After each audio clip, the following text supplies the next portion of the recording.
থাকেন তার কাছে গিয়ে বললেন, আমি মুসলিমদের খলিফা, এ কথা সত্য, কিন্তু আমি তো রাষ্ট্রীয় সম্পদের মালিক নই, সকল সম্পদের মালিক সাধারণ মানুষ। শিশুটি পিতার আর্থিক অসচ্ছলতাকে মেনে নিল আর নতুন জামা পাওয়ার ইচ্ছা পরিহার করল।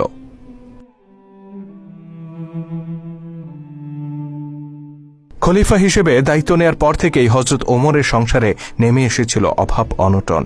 পরিবার পরিজন নিয়ে খেয়ে পরে বেঁচে থাকার জন্য নিতান্ত যতটুকু প্রয়োজন ছিল রাষ্ট্রীয় কোষাগার থেকে ঠিক ততটুকুই ভাতা গ্রহণ করতেন তিনি। সামান্য আরামায়েশ কিংবা সন্তানদের শখ আহ্লাদ পূরণ করার জন্য বাড়তি কোনো সুযোগ সুবিধা তিনি গ্রহণ করতেন না। একবার হযরত আলী রাদিয়াল্লাহু তাআলা আনহু, ওসমান রাদিয়াল্লাহু তাআলা আনহু ও তালহা রাদিয়াল্লাহু তাআলা আনহু পরামর্শ করলেন যে খলিফার এই মাসোহারা যথেষ্ট নয়, তাকে বাইতুল মাল থেকে আরও কিছু অর্থ বাড়িয়ে দেওয়া উচিত। কিন্তু এই প্রস্তাব খলিফা ওমরের কাছে কে পেশ করবে? তাদের